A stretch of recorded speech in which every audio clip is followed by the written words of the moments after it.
걸 잘 보라고요. 그러나 교회는 거기에서 머무르지 않는답니다. 차근차근 단계를 밟아서 올라간답니다. 제일 처음 교회는 뭐냐면요, 세습 교인이 있어요. 세습. 누굴까요? 아버지가 믿으니까, 어머니가 믿으니까 사랑하는 딸이, 사랑하는 아들이 신앙을 대물림 받는 겁니다. 이걸 가르쳐서 세습교회라고 얘기한답니다. 그러다 조금 성장하죠. 그러면 그 사람은 어떻게 되냐면요, 이제 학습교인이 됩니다. 그리고 여러분도 그 과정까지 지금 나가고 있는 사람이 있어요. 세습교인이었다가 학습교인까지 나가는데 그 사람은 뭐 하냐면 배웁니다. 열심히 배웁니다. 그리고 배워서 아는 신앙, 지식적인 신앙, 이성적인 신앙, 합리적인 신앙이 되어지는데 이것이 뭐냐면 학습교인이라고 얘기합니다. 그런데 문제는 있어요. 그거 뭐냐면요, 이 학습교인 가운데 다 그런 건 아닌데 가끔씩 어떤 사람은 뭐냐면 성경에 나와 있는 이적과 기적이 안 맞다라는 겁니다. 다시 말씀드리면 그 사실은 믿을 수가 없다라는 겁니다.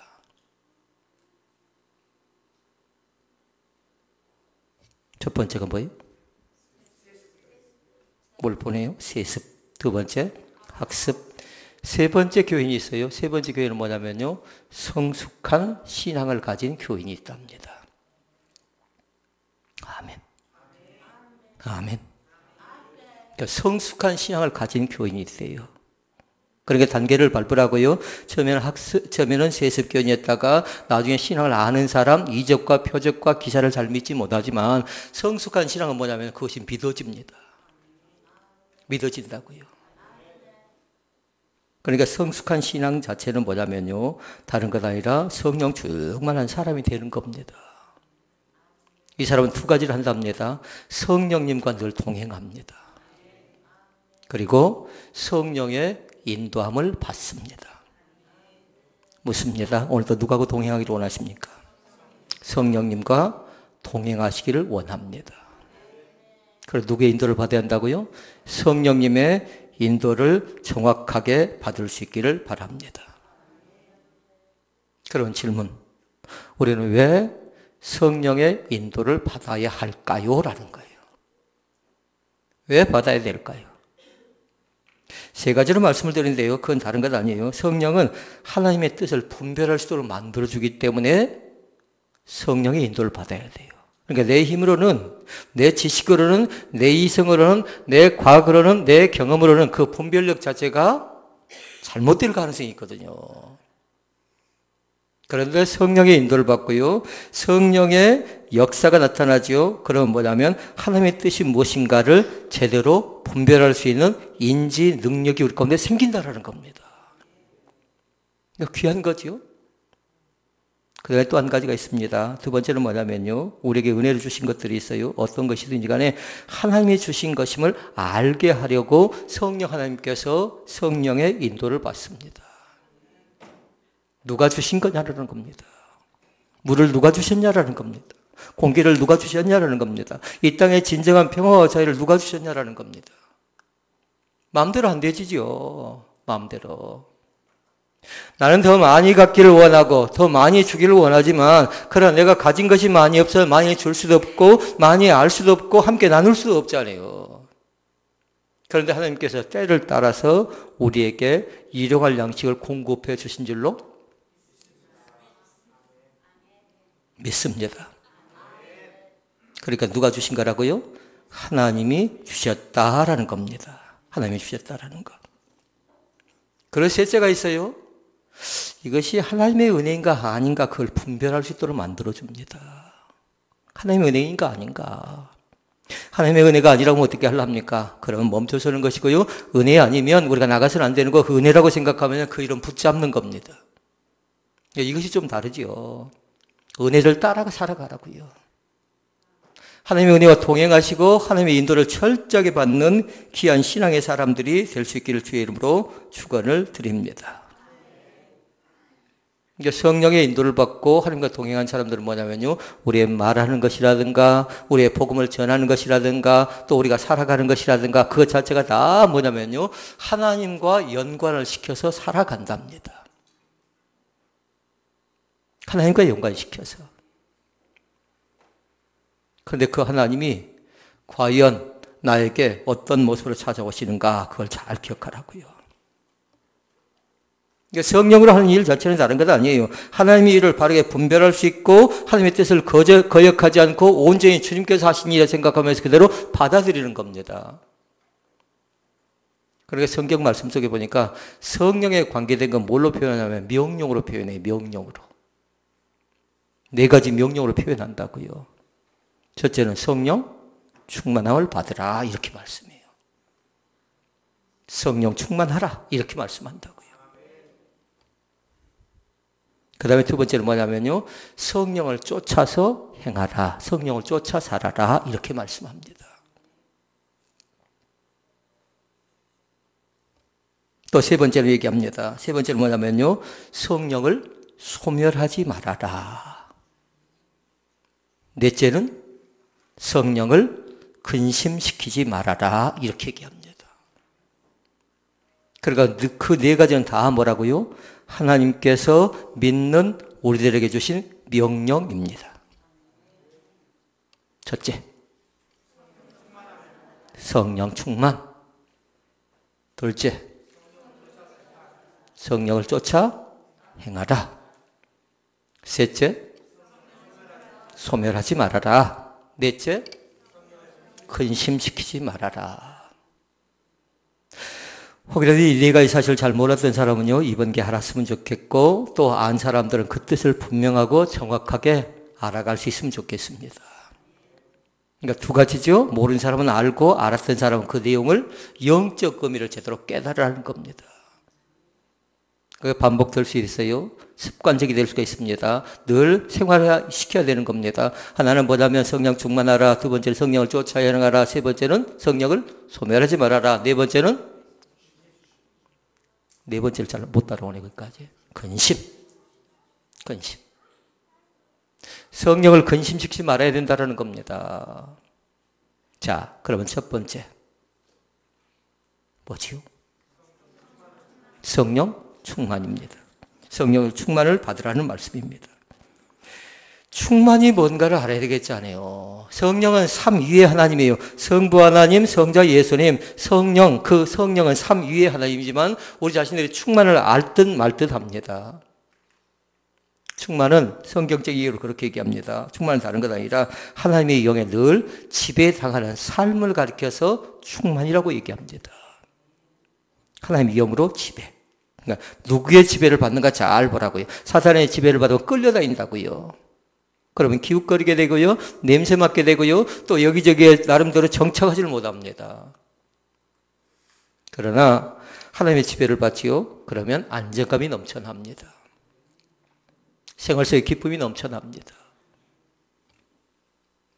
그렇게 다시 말씀드리면 충만이라는 건 다른 것 아니에요. 나의 모든 본성 자체를 성령의 능력 앞에 철저하게 굴복시키는 거라고요. 그러니까 귀한 거지요. 성령님께 나를 철저하게 여러분이 아셔야죠. 보여요? 굴복시키는 거라고요. 어제 푸시업 하던데 보니까 좀 힘들지 않았나요? 어제 그 친구 괜찮은 거예요? 방방 뛰었던 친구? 좀 염려되던데. 엄마 아빠 있을 때 많이 뛰지 말라고 하십시오. 성령 하나님 앞에 나와서 굴복하는 겁니다. 그러니까 사람 앞에 무릎을 꿇는 건 힘겹고 어렵지만요. 그러나 중요한 건 뭐예요? 하나님 앞에 굴복하는 건요. 얼마든지 괜찮습니다. 얼마든지 괜찮아요. 그러니까 하나님 앞에 철저하게 무릎 꿇으시라고요. 하나님, 나는 할 수 없지만, 나는 연약하지만, 나는 부족하지만 주님께서 우리 가운데 역사하실 줄로 믿습니다. 그러니까 우리는 그렇게 고백합니다. 성령 충만함을 받으면 능력을 받습니다. 성령 충만함을 받으면 담대해집니다. 성령 충만함을 받지요. 그러면 우리에게 생기가 넘쳐난답니다. 여러 가지 산재되어져 있습니다. 문제가 그대로 있지만요. 그런데 성령 충만함을 받지요. 그럼 마음속에 평강이, 웃음꽃이 사라지지 않습니다. 왜 그런다고요? 성령 충만함으로 내 자신이 채워졌기 때문에 그렇습니다. 그 주님 앞에 내 자신을 나름대로 부복하고 굴복하면서 엎드렸기 때문에 그 주님이 나와 함께 할 것이다라는 사실을 알기 때문에 그런 겁니다. 오늘도 말씀드립니다. 성령 충만함을 받을 수 있기를 주의 이름으로 축원을 드립니다. 그게 첫 번째 명령이에요. 두 번째 명령이 있습니다. 두 번째 명령 뭐예요? 성령을 쫓아 행하라 그렇게 얘기합니다. 갈라디아서 말씀이 그렇게 얘기합니다. 갈라디아서 5장 16절 말씀에 보니까 내가 이르니 너희는 성령을 따라 행하라. 그 다음에 뭔가요? 그리하면. 동그라미 그리하면 뭐라고 합니까? 육체의 욕심을 이루지 아니하리라. 여러분이 만약에 색깔 있는 볼펜이라고 하면요, 성령을 쫓아 행하라. 여기에 핵심적인 말씀이에요. 그러니까 나는 어떻게 살아야 돼요? 성령을 쫓아 행하고 살아가는 것이고, 그리하면 뒤에는 하나님이 나에게 베풀을 축복의 약속의 말씀이니까 그 뒤에는 하나님께 나에게 더 주지요. 육체의 욕심을 이루지 않겠다라는 겁니다. 오늘도 부탁을 드립니다. 성령을 쫓아 살아가는 귀한 은혜가 우리 가운데 넘쳐날 수 있기를 바랍니다. 성령을 따라 살면요, 육체의 소욕을 이겨낼 수가 있습니다. 그렇게 말씀 속에 그렇게 나와요. 갈라디아서 5장 19절 말씀에 보니까 육체의 일이 나옵니다.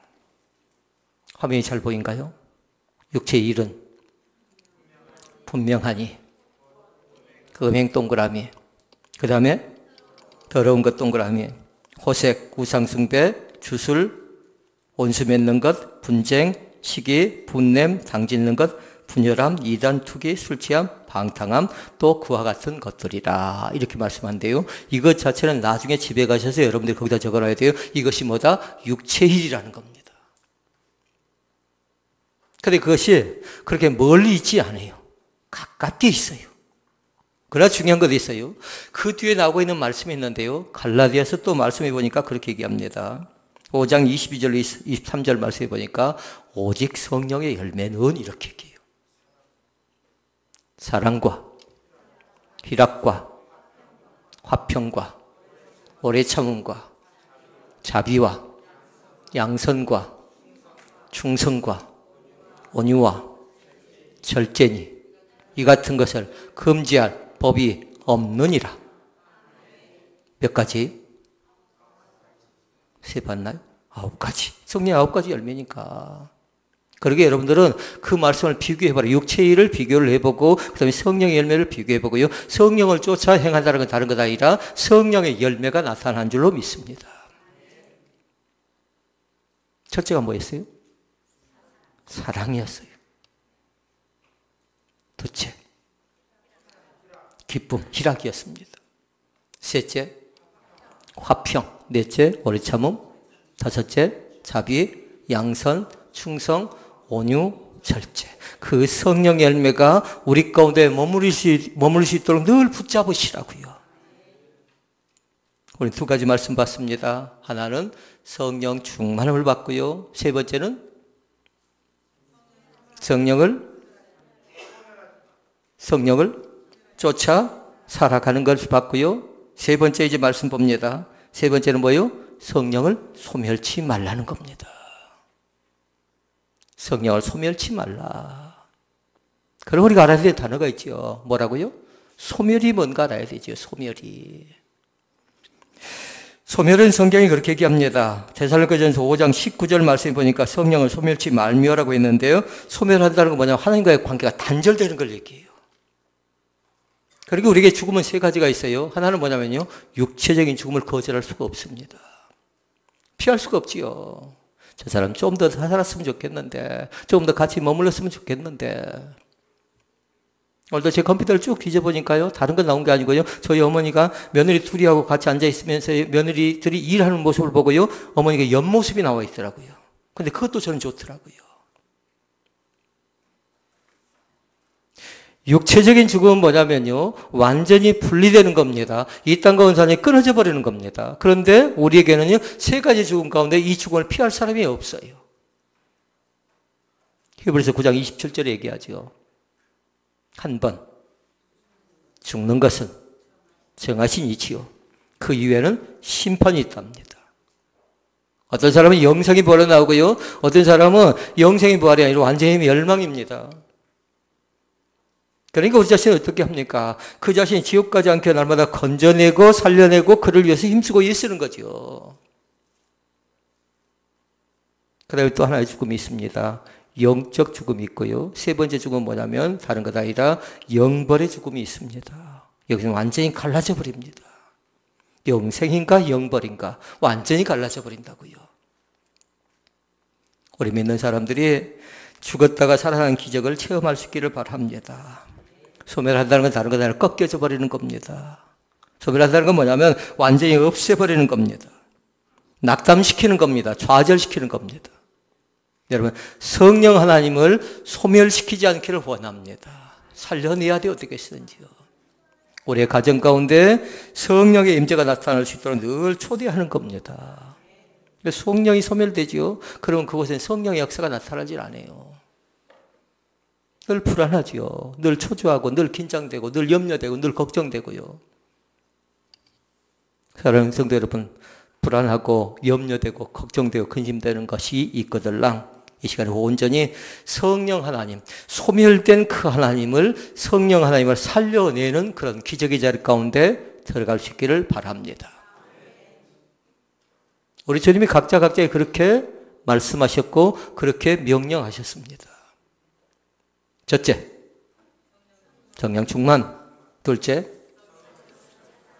성령을 쫓아 행하라. 세 번째, 소멸하지 말아라. 꺼버리지 말라는 겁니다. 살려내라는 겁니다. 어느 곳에 가든지 간에 그 한 사람이 들어가면 성령의 역사가 강권적으로 나타나요. 기적의 체험이 현장이 될 수 있기를 바랍니다. 마지막 네 번째가 있습니다. 마지막 네 번째는 뭔가요? 성령을 근심시키지 말라는 명령이 있습니다. 에베소서 말씀입니다. 에베소서 4장 30절 같이 읽어볼까요?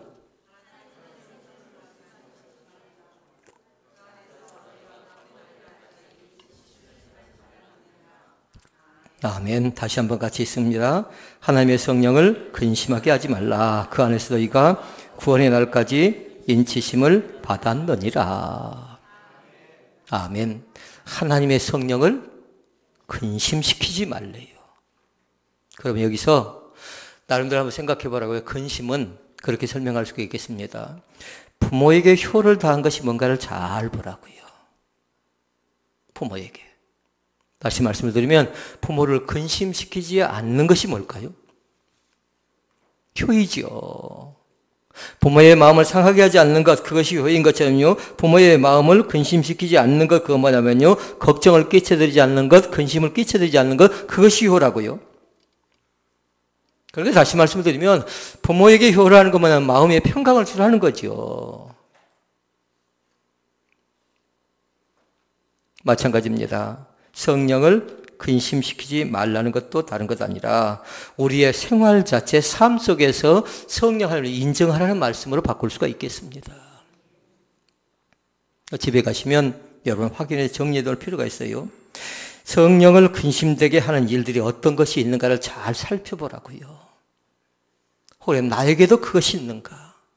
우리 가정에도 그것이 있는가? 우리 교회도 그것이 있는가? 에베소서 말씀 속에 나옵니다. 4장 30절 말씀. 읽어볼까요? 방탕한 생활, 더러운 것을 욕심으로 행하는 것, 즉 거짓된 삶. 본을 내어 죄를 짓는 것, 더러운 말을 하는 것, 독서질을 하는 것. 그러니까 이것들 자체는 뭐냐면 성령을 근심되게 하는 일이라고요. 그러니까 집에 가셔서 그 말씀을 다시 한번 찾아보고 한번 생각해보고 나에게도 우리에게도 우리 가정에도 또 우리 교회도 대체 무엇이 있는가를 잘 보라고요. 꿈틀대고 있다면 어찌해야 될까요? 그걸 찾아서 제거시켜내야 됩니다. 그러지 않으면 어떻게 된다고 했어요? 열매 맺어요. 무엇을 심었는가에 따라서 무엇을 생각하는가에 따라서 그것이 열매 맺으면 어떻게 됩니까? 다른 사람에게 좋은 유익을 주면 좋은데 그 열매가 다른 사람에게 해를 끼친다라면 그러니까 잘 찾아서 생각하고 묵상해서 그걸 철저하게 제거시키지 않으면 안 된다라는 겁니다. 그러니까 중요한 것도 있어요. 성령을 근심하게 하는 건 뭐냐면요, 하나님의 뜻과 정면으로 반대가 되는 겁니다. 그 다음에 또 나옵니다. 에베소서 말씀 속에 4장 31절 이하에 보면 또 나옵니다. 같이 읽어볼까요? 너희는 모든 악독과 노함과 분냄과 떠드는 것과 비방하는 것을 모든 악과 함께 버리고. 아멘. 이것도 마찬가지로요, 성령 하나님을 근심되게 하는 것들입니다. 그러니까 쉽게 흥분하지 마시라고요. 감정은요, 흥분은요, 그 어떤 것도 하나님이 기뻐하지 않습니다. 어떻게 자제하는 겁니다. 절제하는 겁니다. 어떤 가정이 있었습니다. 너무나 금실이 좋습니다. 잘 살고 있습니다. 그러니까 한 친구가 찾아가서 물었습니다. 우리 집은 늘 다툼이 생겨나는데 선배님 가정은 왜 이렇게 기분 좋은 일들이 계속 기분이 좋습니까? 라고 물어봅니다. 그때 그렇게 얘기합니다. 우리 가정도 똑같이 어려움을 겪고 있지만 우리 가정은 참고 있는 거라고. 인내하고 있는 거라고. 그것이 참아지지 않을 때는 어떻게 합니까? 물어보니까요, 그분이 그렇게 얘기했습니다. 산보를 나간대요. 늘 걷는데요. 늘 생각해 본대요. 그러면 화가 좀 가라앉고요. 그러면 감정이 좀 조절이 된답니다. 그러니까 그 후배가 물었습니다. 그러면 그 산보를 일주일에 몇 번 정도 갑니까? 라고 물었어요. 이현주 집사님 말 뜻한가요? 몇 번 정도 갈까요? 매일 간답니다. 매일. 그러니까 삶은 전쟁터예요. 그 어떤 가정이든지 간에. 그런데 나름대로 잘 해결하고 잘 절제하고 잘 살펴나가는 가정이 있거든요. 만약에 이 가정에요, 제가 설교 말씀을 좀 길게 전하려면 그 내용도 제가 준비를 했었거든요. 결코 쉬운 것이 아니라는 겁니다. 가정 자체가. 오늘 말씀을 정리합니다. 예수님께서 성령 강림 주일에 명령으로 우리 가운데 주신 것은 성령을 통해서 4가지를 주셨어요. 첫째, 성령 충만. 둘째, 성령을 쫓아서 살아가라 라는 것이었고요. 세 번째, 성령을 소멸해서 안 된다. 네 번째, 성령을 근심시키지 말아야 되겠습니다. 손을 들어볼까요? 그렇게 살기 소액하십니까? 어제 이 친구 만약에 손 들어가면 두 손 들어가면 다 들었을 거예요. 다행히 제가 한 손 들어가니까 한 손만 들었는데요. 날마다요, 그게 잘 안 지켜지면 우리 스스로 하나님 앞에서 그렇게 나름대로 성경책을 펴놓고요, 손 들고 한번 그렇게 고백하라고요. 내가 이제 성령을 근심시키지 않겠습니다. 세 번째는 소멸시키지 않겠습니다. 두 번째는 성령을 쫓아 살겠습니다. 첫째는 성령 충만하겠습니다. 오늘 또 그 결정을, 그 결심을, 그 다짐을 하고 돌아가는 귀한 믿음의 사람들 되시기를 주의 이름으로 축원을 드립니다. 우리 아버지 하나님,